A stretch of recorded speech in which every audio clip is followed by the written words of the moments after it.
I took this video from one entitled Lightest Premature Baby. Now, 0.61 kilograms, definitely not the lightest I've seen. What happens to these babies though? As I've mentioned, there have been lighter babies. Babies are sometimes born under 500 grams, which is really tiny. One of the questions though that always comes up is, should we try? Back in 2015, a study looked at over 22,000 admissions to NICUs in California.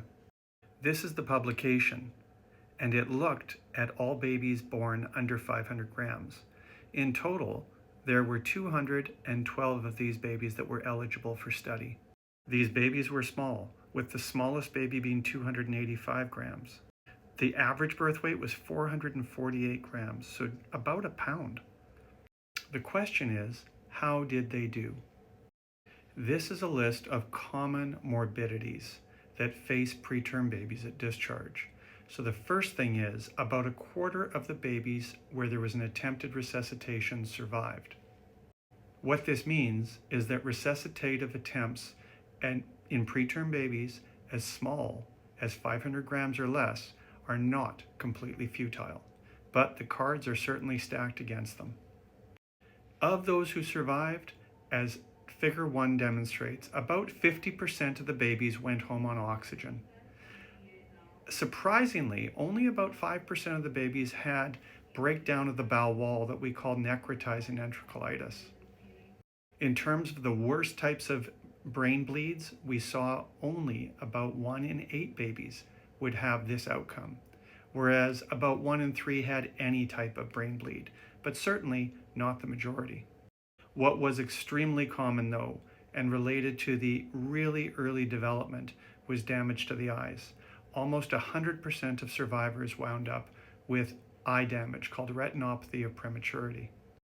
Finally, almost all babies, due to their small size, had damaged lungs.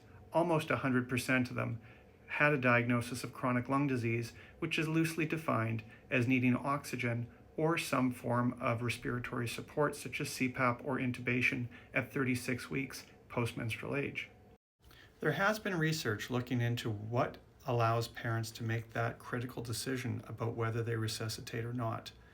Believe it or not, what it typically comes down to is gut instinct and religion. If you believe that your baby has a shot, or you believe that your religion dictates you need to give them a shot, you are far more likely to proceed with resuscitation.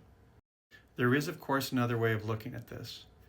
If you decide at this weight not to resuscitate, there's a 100% chance that your baby is going to die. If you do decide to resuscitate, there's about a 25% chance your baby will survive. There are many parents, I suspect, that will wonder forever if they don't offer resuscitation, what if?